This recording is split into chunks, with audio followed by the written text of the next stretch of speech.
If you're trying to break into tech for that six-figure income you've heard so much about, and you're thinking maybe an MBA degree might help, you might want to hit the pause button on that and hit play on this video, because I recently sat down with Eric Finch, who transitioned his career from engineering to tech sales. Ended up being very successful, won President's Club 2 years in a row. He's also co-founded Higher Levels, one of the fastest growing tech sales boot camps, helping professionals like you break into market leading tech companies like AWS, Oracle, and the list goes on. You can learn more about that in the links down below. But in this conversation, we talk about an MBA degree versus tech sales. Which path is better for you as a way to advance your career and grow your income to that six-figure mark? Hope you enjoy. Eric, thanks for having me over in your amazing studio here. So appreciate it, and let's get into it. Tell me a little bit about your background and what your path has been like. Yeah, for sure. This is going to be an awesome episode because just for everyone's reference, like my background, I was an engineer for 3 years. I lived in Atlanta in my last engineering job, and I was heavily looking in that top 10 to top 20 range in terms of Georgia Tech. Certainly as an MBA, they were recruiting me heavily. I would say I was a reach candidate. I never took my tests, by the way, like the GMAT or GRE or any of that. So I don't know where I would have landed, but based on my academic history, I was probably at that lower range of top 10 possibility of like a reach to maybe like a Cornell or something of that nature. And certainly like the top 20 schools, like your Georgia Techs, your UNCs, all of that, I think I would have been a pretty good fit for something like that. I also was at a big time crossroads. To be quite frank, I hated engineering and I wanted to do something different. And that is one of the things that ultimately dissuaded me from getting an MBA and actually pursuing sales, is that I got in there, and credit to a lot of people. I mean, I know there's a lot of people that use an MBA to do effective things, but the more I got into it, quite frankly, it was like there was a lot of people that were in a situation like me. They didn't really like their career. The MBA was kind of like a dangling carrot of like, you'll make 135. Our graduates get a job 96% of the time, and they make 135 coming out of this MBA program. And sure, yeah, I guess that sounds better than where I'm at right now. But I didn't meet a lot of people that had really strong conviction about what they wanted to do. And I was definitely gearing towards wanting to be more of an entrepreneur. And the more I looked at it, and certainly something we'll break down throughout today, for me, it was just like, I couldn't really wrap my mind around all the effort it was going to take to break into a great MBA school. 2 years of not making money. I'm sure there's a great experience. I'll definitely pick your brain on yours. And I've met a lot of MBAs that have had a great time as a student, but financially and certainly even career-wise, it's like, if I want to be an entrepreneur long-term, I'm going to go to school for 2 years. I'm going to take a job like a product manager role at like Microsoft. If I go to Georgia Tech, they're like a feeder system for PM roles at big tech. I don't know if I'm going to like that, by the way, because I'm not a huge fan of my engineering career, and I'm just going to have like a better title at like a big tech company. And so what if I tried sales for a year, waited to see if I like that, and then, hey, if I don't like that at the end of the day, I can do that for a year, and then I'll go maybe pursue my MBA at that point. So that was the thought process. Obviously, I have confirmation bias in many ways. For me, it has worked out, but also I know you have an MBA. It has worked out for you. So honestly, this is a conversation that I wish I heard in 2017, 2018, when I was going through this, to ultimately be able to make the best decision for me. So I hope everybody listening gets a ton out of it. I know, last thing, and I'll hand it back to you in terms of your background and everything. Just for everyone's reference, we were kind of thinking about some of the major topics we would talk about today. Obviously, we'll talk about our backgrounds, how it's worked out for us, both, I would say, equally successful in our own paths, with an MBA, without one. Also, what is an MBA? Getting really deep into your experience of what an MBA gives you that maybe not having one cannot give you. And conversely, like if you do a sales career, what does that give you even without an MBA that maybe an MBA wouldn't have? And then talking about networking, the risks of both. I think this is going to be a really good conversation. So hopefully I haven't talked too much. Maybe handing it over to you for your background and remind everyone of kind of your path as well.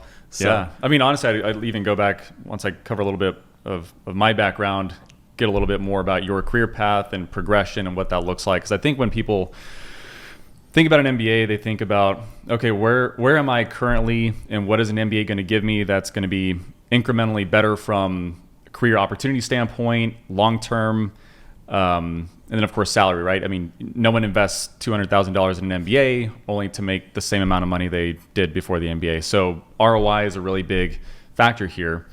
And so my background's a little bit interesting in that I came out of undergraduate school with a business degree already.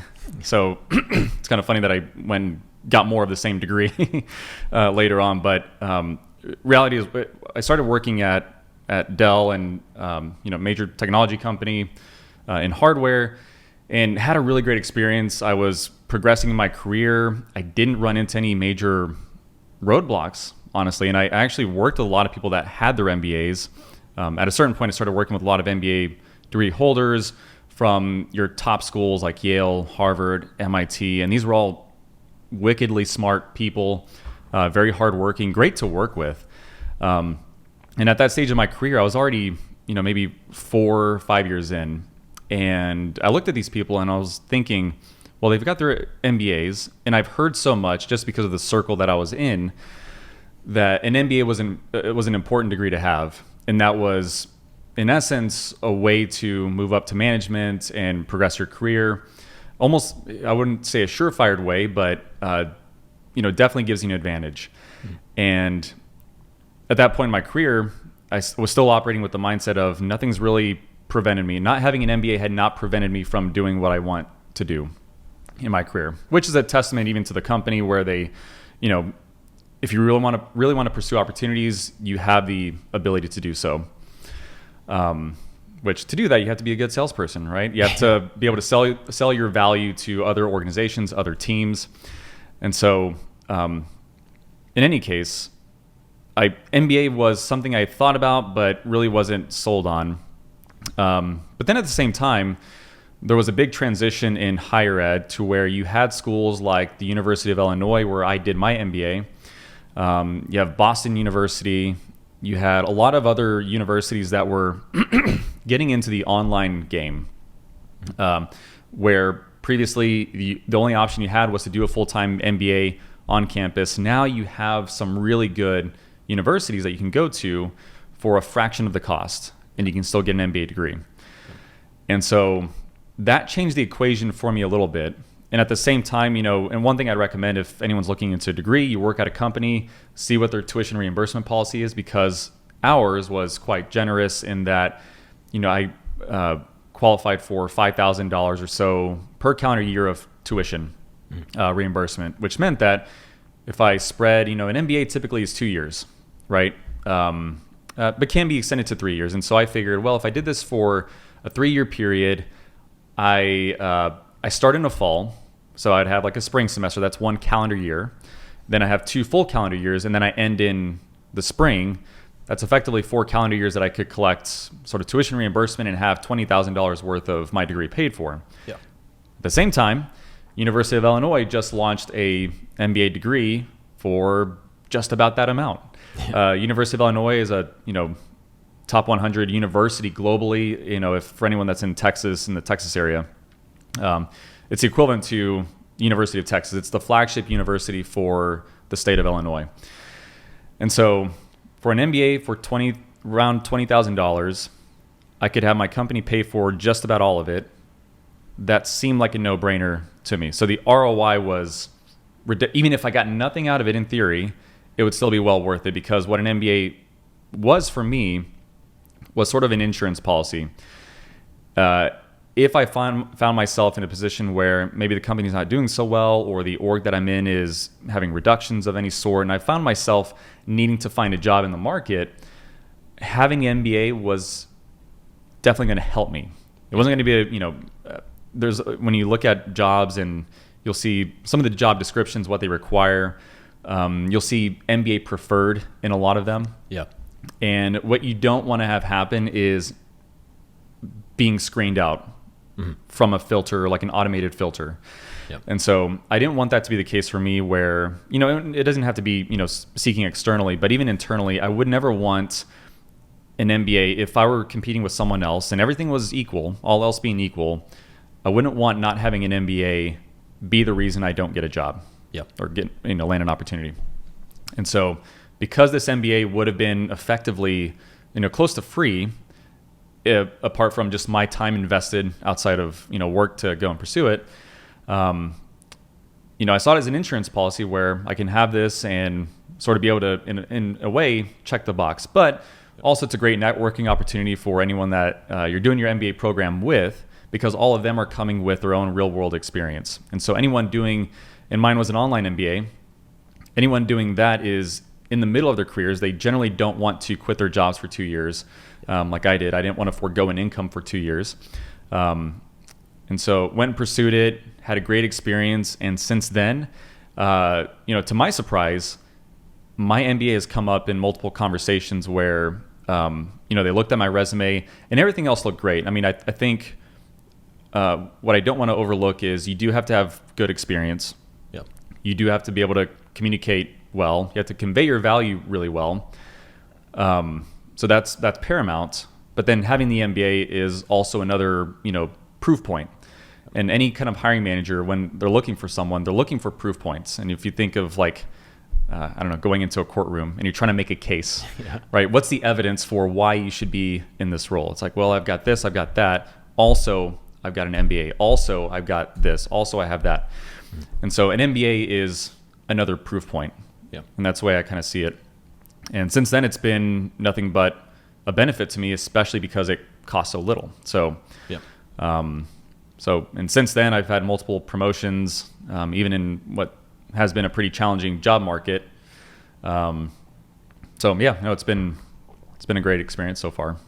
But no, I think that's a great overview, and like in my mind too, I think just to contrast this, like obviously one, I'm in sales. Two, I've had a really great run, so I have confirmation bias. I don't want everyone to hear this and think like this is a guaranteed outcome by any means. But I would say contrasting that with my own experience as well is it's like I really, first and foremost, I'm a very competitive person, and I came from a sports background. I'm a former national team athlete, all of these different things. And so the idea of being in a performance-based career was very alluring to me, whether it was entrepreneurship, whether it was sales. Like even if I made, a strong, let's say, I think Georgia Tech at the time, they said their average graduate makes 135.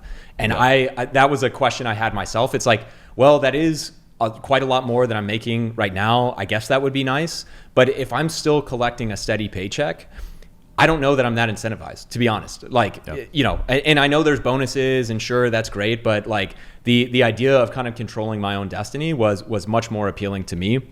And I think just for everyone's reference too, like I was an engineer, similar, I would say a big tech company, maybe not quite as big as the one you work at, but a lot of people were in my situation and had already transitioned to sales. And I would reach out to them and found that, at the entry level of sales, this is 2016, 17 numbers. So probably adjust that at 5 to 10K for modern numbers now. But even entry level SDR roles were still coming in at like 75K at the time, which is like, okay, it's kind of more or less where I was at as an engineer. Mm-hmm. And conversely, it's like if you had a good year or two in sales, you get promoted into roles that are making anywhere from like 130 to 160. And then as you get towards the 4th, 5th, and 6th year in sales, that's where you start to approach roles that if you're doing well, again, that is kind of like the requirement. But if you are continuing to perform well, you can start to make upwards of 240 to 300 to in some cases 350 as well. So for me, it was just like a combination of being able to earn more if I performed was very attractive to me, still being very young, still being very competitive, and just kind of phasing out of my athletic career. That was a great way to keep that going. But also I think, it was like, one thing I think I would say for those of you that are considering sales, maybe long-term entrepreneurship, and again, there's risks here. I'm kind of painting the upside.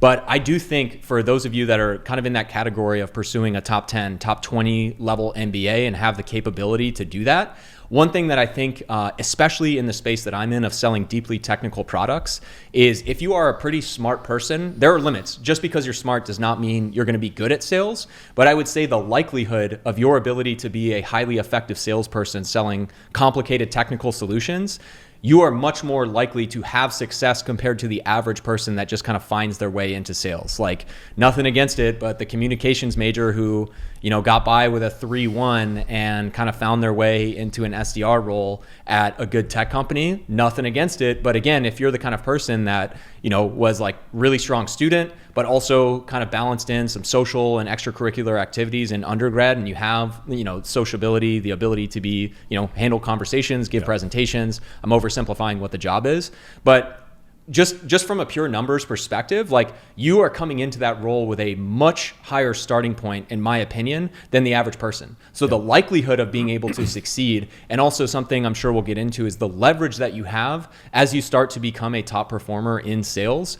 You get a lot of career leverage within your own company or even going externally as well. And I know the case is true for you as well. Like MBA, top company, you drove some major transformation. You're going to have a lot of people knocking at your door as well. But I do think in sales, it's like, it's kind of this black box.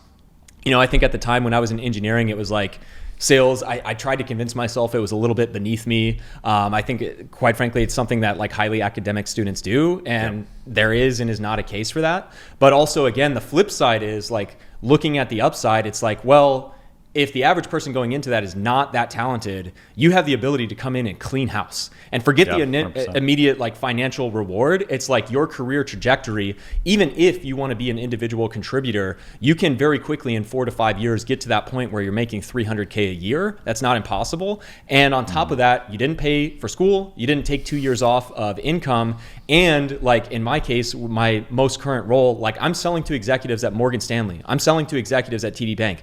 I fly to Wall Street every other week, and I'm going on site in One New York Plaza at Morgan Stanley headquarters, and I'm seeing a lot of MBAs as well that have been working 12 to 16-hour days, nothing against it, for like the last 10 years to make their name, you know, in investment banking. So I don't know. Hopefully that like I don't know that, again, this is the path for everyone, but also I would say it has presented a lot of opportunities for me from an entrepreneurship standpoint. Like I have seen tons of smart people in my direct family, I won't name them in particular, that were like star business school students, all of these different things. They're now at a point where they're mid-30s and they're trying to start their own company or all of these different things. And like, as you know, as a content creator, like I'm a content creator, I've made tens of thousands of cold calls at this point. I've given presentations.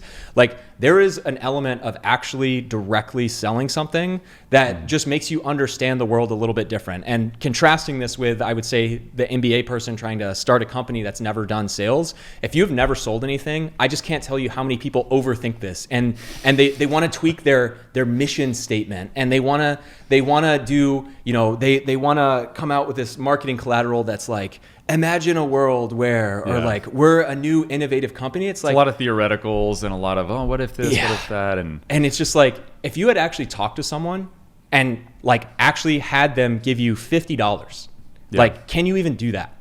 Like, in its most basic terms, could you go on the street and sell a cup of coffee to someone for $5?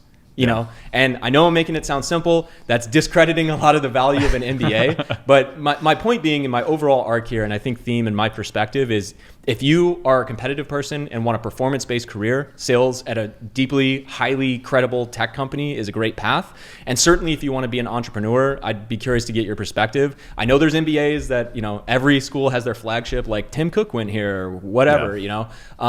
But I also think there's just something about actually getting in a sales role, if you want to be an entrepreneur, that an MBA is not going to teach you that much. So like, if that is the route, and that kind of career arc describes you, in my case, that would be my overall theme of this episode, is like, don't get an MBA. Yeah, But, 100%. And I think I've probably mentioned it in a few videos, but yeah, I mean, if you're looking to be an entrepreneur, an MBA is not going to be it. It's not something I'd recommend at all.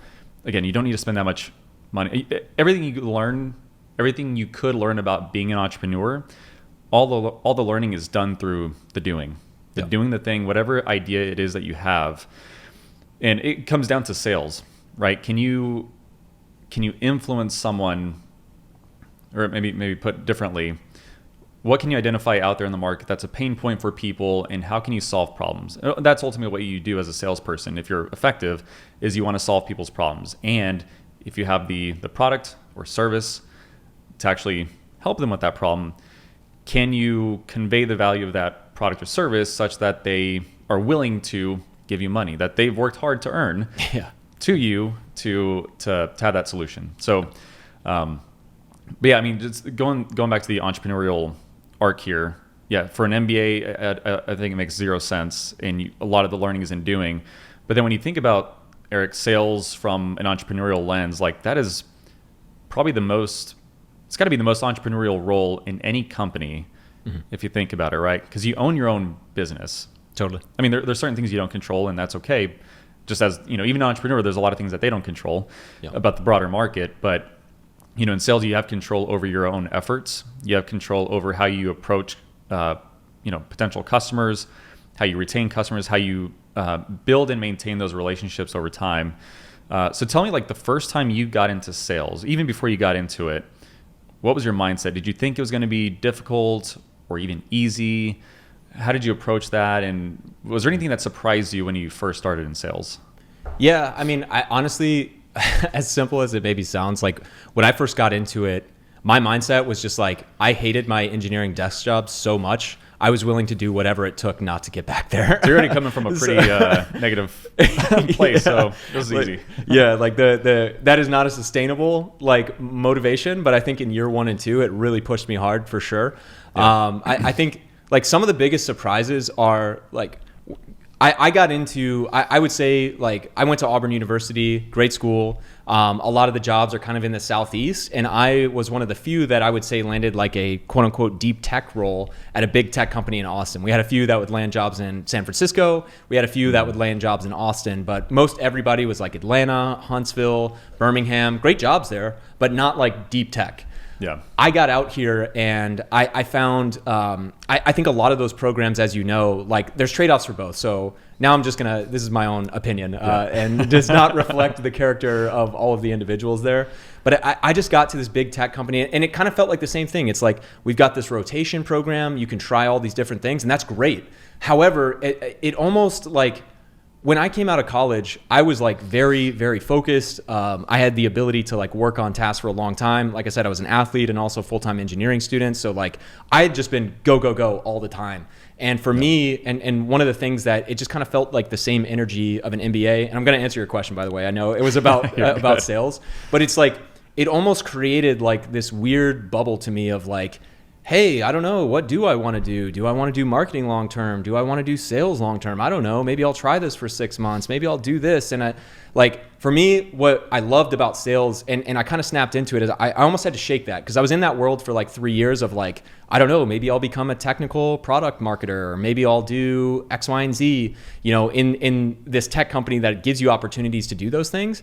But for me, I just wanted to run through a wall. Like I'm just being like, I'm oversimplifying it, but seriously, like I just wanted to work my ass off and be rewarded for that. And it was funny when I got into a sales role, I kind of had to strip all that away, even to some of the points we made earlier of where, like, this is where, whether you have an MBA or not, I think sales experience for a year or two in your life is so valuable. It's like, 100%. If you've been thinking like theoretically of like, you think, okay, I need to sell something or I need to market something. And the first thing you do is you look at like a huge company like Facebook or Coca-Cola and it's like, taste happiness. And you think like that's sales and marketing. Yeah, right. And then I go and work for like a very fast growing 250 person startup and I'm calling someone for the first time and I'm like, hey, like I wanted to reach out. I'm actually a former engineer myself. Like click.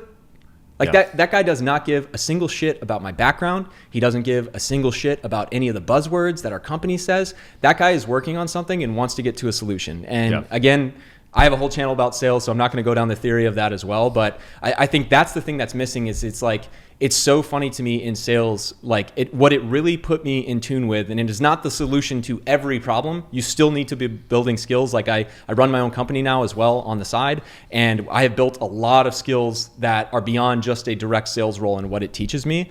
But you just get very in tune. If you do this at a high level, you get very in tune with what actually matters. And again, going back to a point I made earlier, I think if you're a very smart student, especially if you come from like a STEM track or something that, makes you think kind of in first principles ways, you start to understand, like you get away from like what sounds good, what is going to get my teacher to approve this, what is going to get my manager to give me a good review, to what is this person that I'm talking to care about? Why do they care about it? How can I present that in the most effective and succinct way possible to them such that I get a positive reaction and get them to where I want to go? And it's a combination of the IQ and EQ. But again, I think you're going to have to unlearn a few things if you're a very smart academic level student. But when you snap into that and when you see that for what it is, I think, again, the person who has had a rigorous academic background, then the one thing I did not expect of sales is it is once you start to learn some basics and you struggle for 3 to 6 months, you can actually start to approach it much more systematically.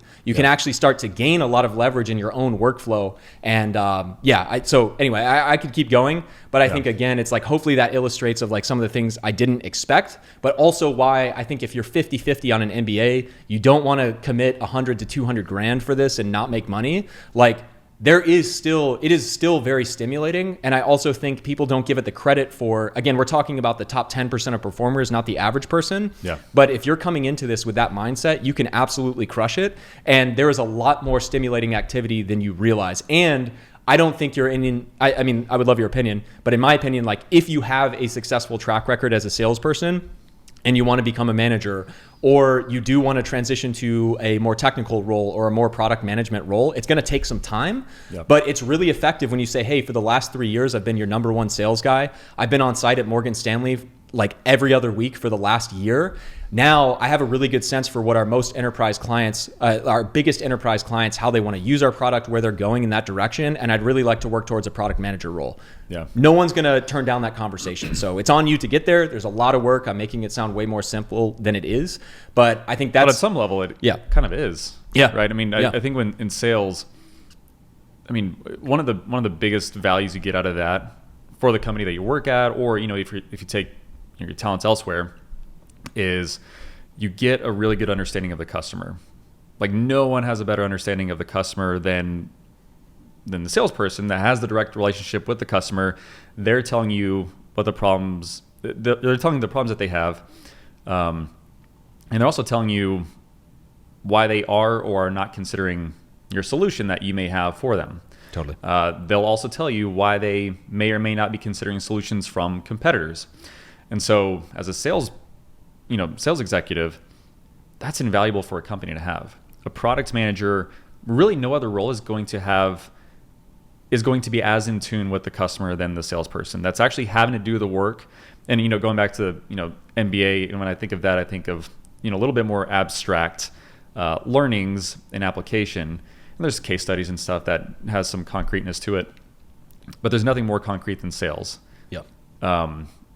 So yeah, there's just a ton of value from that, and even from an entrepreneurial standpoint, just a lot of ways that your career can be directed in certain pathways. So to your point about product management, you know, sales is such a perfect background for that. It's a perfect background for a lot of different roles.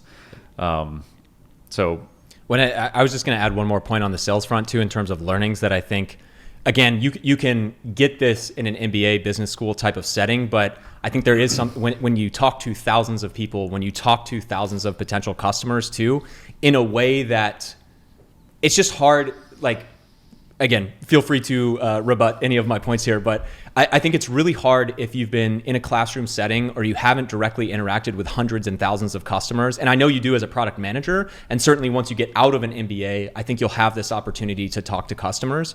But I also think one thing for that entrepreneurial minded person is, when I was in sales, you also learn that like, certainly it's a numbers game. You got to put a lot of effort in to get something out, but also what I found interesting in a way that I don't think I could have learned in a classroom setting is, like, when you're first in sales, you're a sales development representative making lots of calls. Then your first closing position, you're typically selling to a lot of small companies. Mm-hmm. And I would find, even in my role, our company is like, yeah, go out there and get them and sell to anyone and everyone. But I would find, even like 3 to 6 months every time I changed into a new role, I would find that, hey, e-commerce companies that got funding within the last year that are anywhere from 100 to 500 employees was my sweet spot. And I would just maliciously, like, double and triple down on that and just absolutely exploit that in a way that I don't think I could have learned in a classroom, right? Yep. And what I mean is, like, when you actually are carrying a quota, when you actually have to get a result, it really forces you to get creative with constraints in a way that reading a case study or all of these things, which there's value in, but I don't think it can teach you. And if you want to start a business, again, going back to not just the theoretical, like, oh, here's some marketing, like, we're an innovative startup disrupting the norm and all that, you know, that's like level one. But I think level two is people are really shameless, like, or people don't understand the motion. If you're starting something of your own, when you find something that's working, double and triple and quadruple down on that. And I think Yep. so many people that come from that MBA path are so worried about having the right answer for everyone that sales actually teaches you, hey, if you're solving a problem for like 3 people that have hundreds of millions of dollars to spend with you, and you're doing that better than anyone else, blow that up. What you're doing is working. Blow that up. Yeah. You know, and so I could expand upon that more, but I think that's like, I think kind of the real world experience that you might get in sales that I think you could get once you're out of an MBA in the corporate world, but you would get a fast track experience being directly in a sales role as well. 100%. So, yeah, and it's almost like why delay it? Why not just go into sales, get the experience? By the way, you can go get a sales job and still pursue an MBA online. You can actually do both things if you wanted to. Yeah. But going back to your point about once you're doing the thing, you're in the sales role, you're carrying a quota, it forces you to be creative, it forces you to understand what really does work. When you're in school, you learn and tend to be pushed in the direction of these established frameworks, and maybe some newer frameworks too. I mean, I think anyone that's in academics, like, to prove themselves as an academic, they need to develop new frameworks and write new books and have a reason to, get their name out, and not poo-pooing on any frameworks. The 4 P's of four P's of, product, place, price, promotion. That actually is a old tried and true framework. It still works. So that one I do like and does get used. But from a sales standpoint, you mentioned once you're doing it, get creative, double, triple, quadruple down on what works. And then you develop your own frameworks, you develop your own processes, your own workflows. And when you think about academics, in all these business cases, they're great as reference points. Oh, great, this worked for actually Xerox. What is in a handful of case studies, I'm sure, in the context of Apple, and no shortage of case studies. And those are snapshots. Those are points in time in those circumstances that these sequence of events happen. And there's a lot to learn from that. But I think maybe as an MBA, you're coming into, unless you've had extensive prior experience prior to an MBA, you're probably coming into the workforce with, okay, here are these frameworks that I need to kind of fit these solutions in or frame up these problems. And that can be effective to some degree, but ultimately when it comes to sales, it's, okay, well, I can try that, but if it's not working, I need to pivot immediately as fast as possible, because one thing that's unique to sales that's, you don't find in any other role at a company, at least not in the same way, is a sense of urgency. You carry a quota. If you're not performing, it's pretty black and white. Like, are you doing well or are you not doing well? Yeah. And you look at the numbers. Other roles are a little bit fluffier in terms of what success looks like. Sales, it's pretty black and white. Yeah. And obviously maybe there's some gray area, but to keep it simple, you've got to figure out a way to make it work. Yep. And I think that's where real creativity comes in, problem solving, developing your own processes. And there's so much to learn from that. And as an entrepreneur, again, if you have aspirations to be an entrepreneur in the future, there's no better experience you can have than sales. 100%. I do feel like, in one sense, though, I want to give you a chance to talk about what an MBA gives you that sales does not. Because 1, I'm a sales guy. 2, I have confirmation bias. It's worked out decently well for me. But 3, I also don't want to just, I feel like I've talked a lot made a very strong case for sales. But I would love to hear more from your perspective of what an MBA has given you that you think otherwise it would not. And then also, I think maybe a great place to kind of end would be looking at, I know you were talking about online, if you can do it more affordable, and there's kind of a cost versus risk that we were talking about as well. Like, hey, if it's a program that's in state and costs you $50K and you can make this much coming out, maybe it makes sense. But if it's $200K and all of that, maybe it doesn't. Yeah. So anyway, I'd love to have you state of what an MBA has opened up for you that otherwise has not. And maybe we'll start there, because I definitely want to give the other side of the discussion a voice. No, funny enough, for a lot of my, not a lot of my career, I take that back. For a lot of my career, I think I've been kind of critical of MBA degree holders, and I've got one. A little bit more of my criticism has always been, to me, I've always found it to be a little bit overrated. And when I say it's overrated, I'm not saying that there's not value in it. I just think that the market in general tends to value it more than I think it should.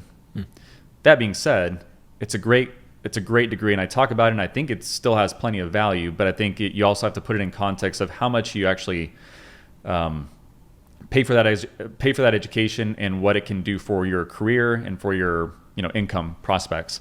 Yep.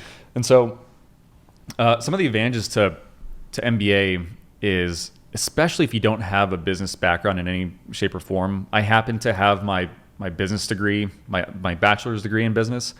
So I already had that. So, an MBA from a learning standpoint wasn't that, wasn't incrementally valuable from a learning standpoint, or at least not dramatically so. Like, yes, I learned new things. The other benefit being is I'd been in the workforce for about 4 to 5 years. And so I've run into situations where, when you're doing an undergraduate degree, you've not really been working much at all. Maybe some people have, but when you've been working for a while, you start running into problems or business challenges that, whatever you might have learned in undergraduate degree might have gone in one ear out the other. You might have retained it for the time that you needed to retain it to take a test. Yeah. But nothing really gets solidified until you've run into problems and you need to figure out, okay, well, how do I solve this? What's the right way to think about a problem? Mm-hmm.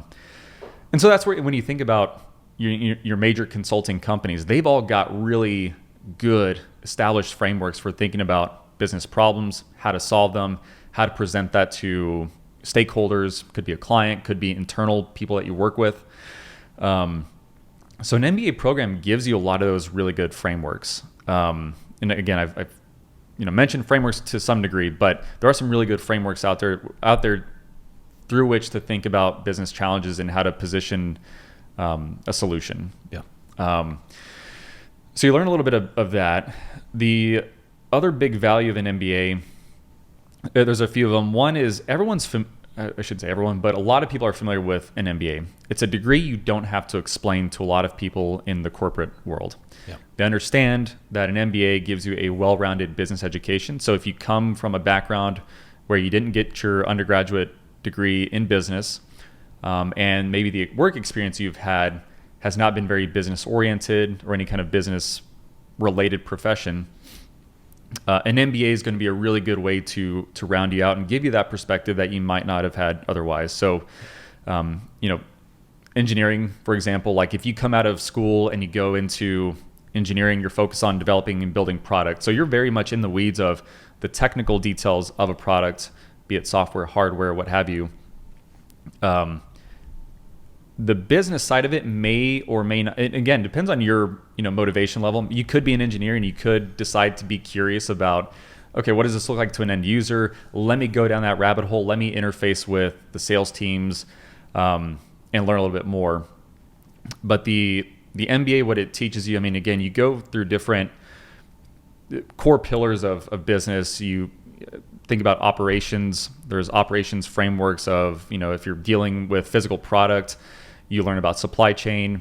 If you're needing to present some kind of business case internally, here's why we need to take X action. How to present a business case through the lens of finance. So you learn some basic finance concepts. What's the value, future value of this project? Like if we launched it today, what would be the future value for us, and what's it worth to us today? You learn some basic accounting principles, and then marketing is a big one. I think marketing is probably one of the more all-encompassing focus areas in any MBA, because you learn about, and I mentioned the 4 Ps of marketing. It's very relevant. It's ultimately, how do you get a product or solution to a customer? How do you validate it in the market, and what kind of messaging do you put around it for that to resonate with a customer? And sales is a component of that. So again, with the MBA, you get a well-rounded business education.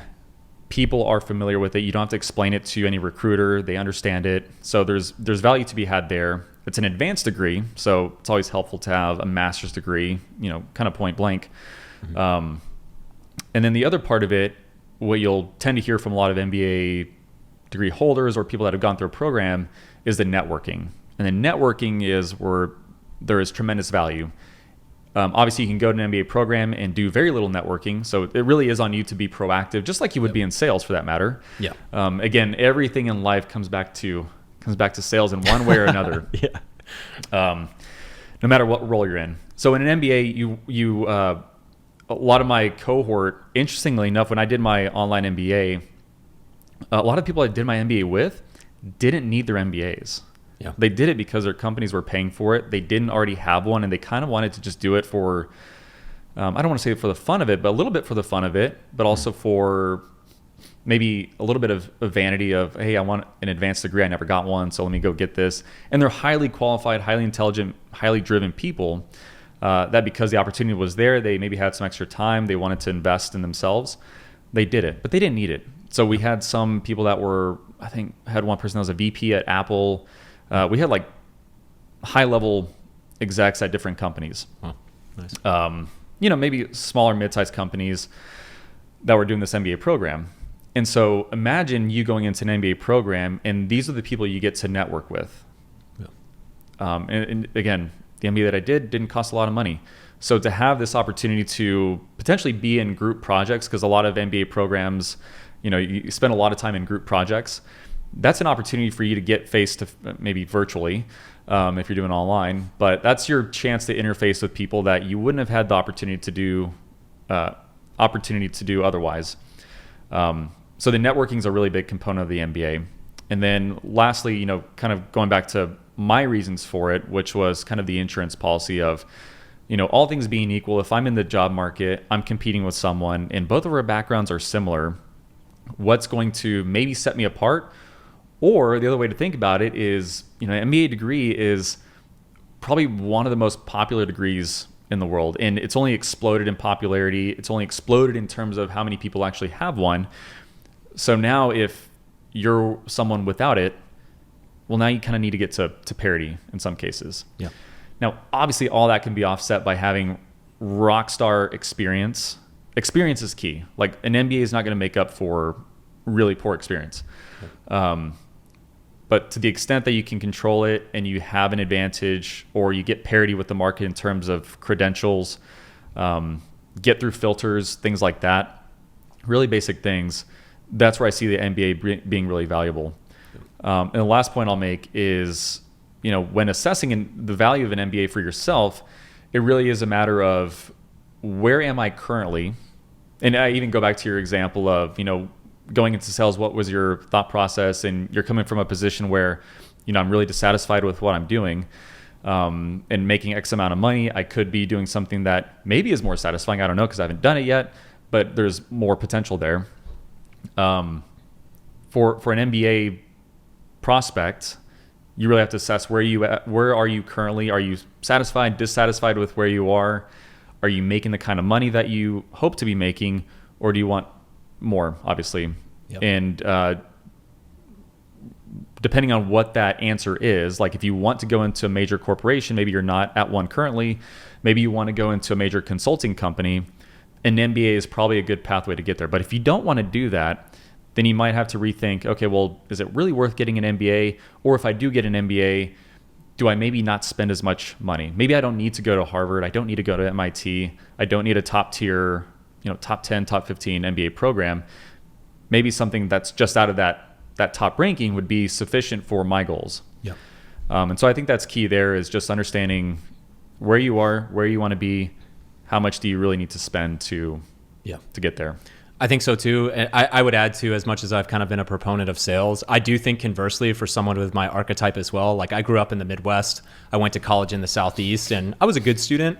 It was really at I would say in college where I kind of found my stride and like really worked really hard. And it's not that I couldn't have made it happen, but I was definitely, like I said, like a stretch candidate for like a top 10.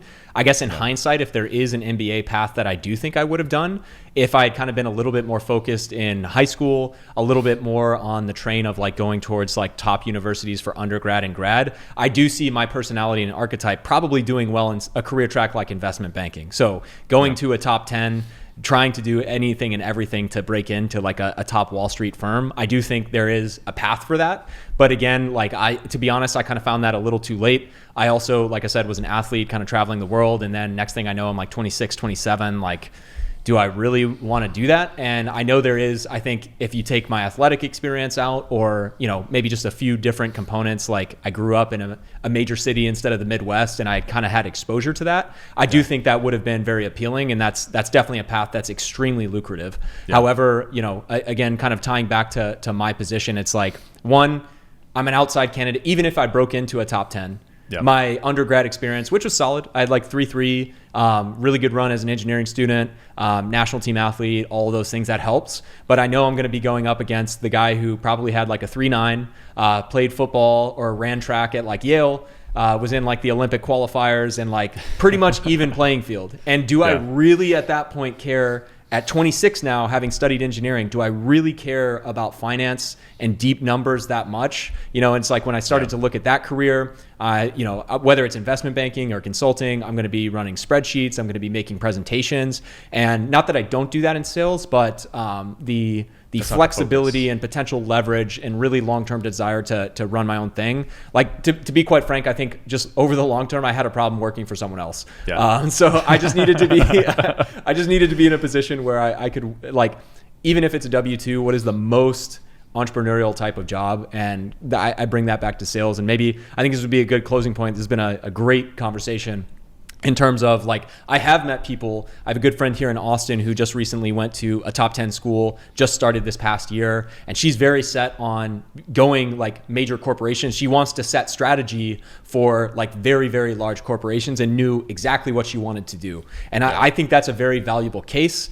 And I'd be curious overall, she is going to a very expensive program. I don't know how much scholarship she got, but list sticker price is approaching $250. Yeah. So like, how would you think about that for maybe the average person that, is kind of on the fence? What is the cost to risk, the cost trade-off? I know you talked about kind of where you're at and where you want to go, but maybe getting a little bit more like specific here. Like, we're about to wire potentially $100,000 to $200,000 of money of our own pocket, or student loans, or all of that. Yeah. How do you think about at what point it's worth it and at what point it is not? Yeah. So, I mean, I'll even touch on something I think you mentioned earlier, which is, I'm trying to remember the point, but it was something to the effect of, getting to where you want to be, which again, here's what the point was. It was being really certain about what you want out of your career. So if an MBA is not a good idea, and I think probably more people than I think should be the case, a lot of people go into an MBA not knowing what they really want to do with it or afterwards, hoping that they'll find out in the MBA program. Yeah. Which I think is a very risky proposition. Yeah. And when I think about what you said when considering an MBA versus sales, again, to get to an MBA, you invest a lot full-time, let's say in a full-time MBA, you're investing 2 years of your life. That's 2 years of work experience that you're not getting. Yep. And so early in a career, obviously the years of work experience are a really big percentage of your career at that point in time. Like, obviously when you have 30 years of experience, 1 or 2 years doesn't matter. But when you're early, having those years of experience are critical. So to forego 2 years is a big sacrifice. Also, the income is a sacrifice in and of itself. But then again, when you do an MBA, you want to be really certain of where you want to be. So again, to the point of at what point is it worth it or is it not worth it? Again, stems from where you're starting from and where you want to be. And the only way you can, in my mind, justify the value of a top 15 MBA, an MBA that costs $100K at least. Again, if you get to your Harvard's, MIT, you're spending $180, $200, more than that if you consider all the other costs. Yeah. You better be wanting to go into a large corporation. Yeah. Or a major consulting company, because those are the companies that are going to give you the best chance of commanding a higher salary. Like, obviously they're bigger companies, they have more money. But if you're wanting to go into, say, a nonprofit or a startup or a medium-sized company even, and some medium-sized companies can be pretty lucrative, but if you're wanting to do that, spending $200K on an MBA is probably not going to be worthwhile, because you're not going to be able to command that kind of salary. The companies that you're wanting to go to probably aren't going to have that kind of money, nor will they they value your MBA as much as a larger established company. Yeah. You also have to imagine larger established companies that have been around for longer. So you have people at those companies that are from generations where an MBA did have more value back in the 80s, the 90s, where it was much more rare to have an MBA. So again, if that's where you want to go, then an MBA is worthwhile. But it also depends, again, like I said, where you're coming from. If you've already been successful in your career and are making, say 120 a year, I think the average, obviously the number changes every year. Yeah. It's probably not going to get much better, but the average MBA graduate salary, I think, is probably 110, 120. And obviously if you get to your top programs, you get into 180, 200, with signing bonuses and all this stuff. So if you're coming from 120, it probably doesn't make sense to get a top 20 MBA and spend that much money, because then your incremental, salary is not going to be that big of a jump. Yeah. You've already demonstrated the ability to work your way up a company and command a certain salary that at that point, spending a lot of money on an MBA would not be worth it. Yeah.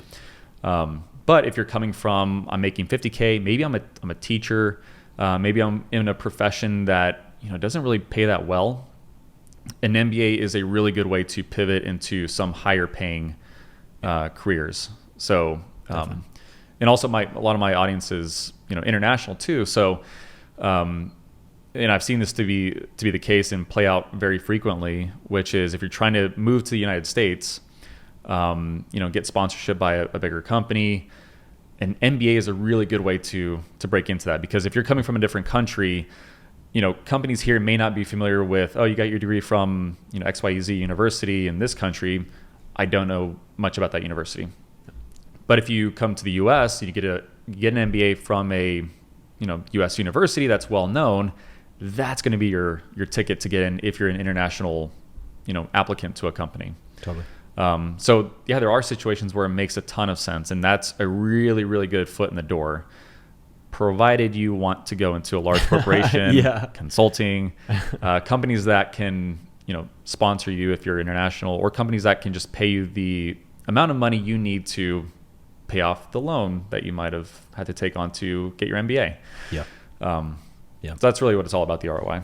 No, I totally agree. I think said another way as well, maybe just, again, saying more or less the same thing, but adding my own experience and perspective there, is it's like, for instance, I do respect, like, I ultimately didn't go to Georgia Tech, which probably would have been where I went, or maybe if I got into like a Cornell or something, that as well. I think if you're like that STEM track, you're engineer, something of that nature, and you do want to go into product management, I think it can benefit you, because one thing I saw is we had engineers that would be able to work towards product manager at the company I was at, but we were pretty like deep tech, like testing and electronic equipment and all of that nature.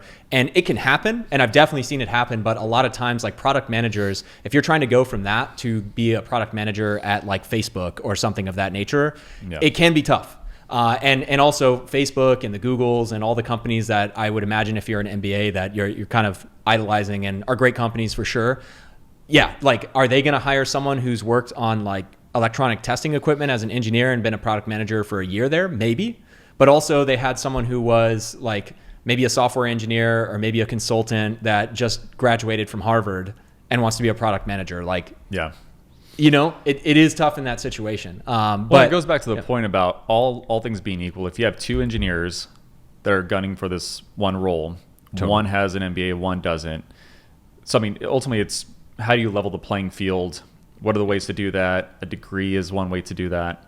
Not the only way, but to your point, it just helps your chances. And I think that's kind of the point I try to drive home with anyone that I talk to, is no one should ever look at any career path or any decision as, oh, this is going to guarantee me this outcome. Like an MBA doesn't guarantee you anything. Yeah. Sales doesn't guarantee you anything. Like nothing, there's no guarantees in life. Needless to say.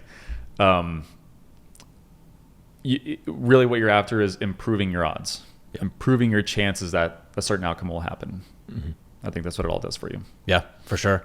Maybe that's a good place for now. I would say Yeah. if we'll monitor the comments directly too. So if people want a part 2, we can make it happen. We both live here in Austin, Texas. But yeah, it's a great convo. Like I said, if nothing else, this is like literally the podcast I wish I found back in like 2017, 2018. So yeah, hopefully it helps. Again, I know it's worked out for me. It doesn't work out for everyone in sales, and same thing I feel like with the MBA. But let us know if you have questions and anything else. This is Comments below, debate who sales, MBA, both if you're neutral. I know. Love to hear the comments, and I appreciate your feedback and sharing your career path. And I think for sale, I didn't get into this early in the conversation. I know we're wanting to end it here, but I had some sales experience, and I've seen so many people go from sales to other opportunities, other roles, and you learn so much from sales.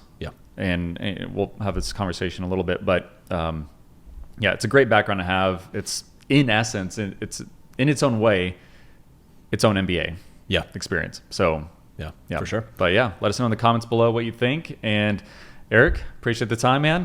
Great good combo. chatting with you, and we'll have more conversations, I'm sure, in the future. Sounds good. Awesome. Thanks everybody. Cheers.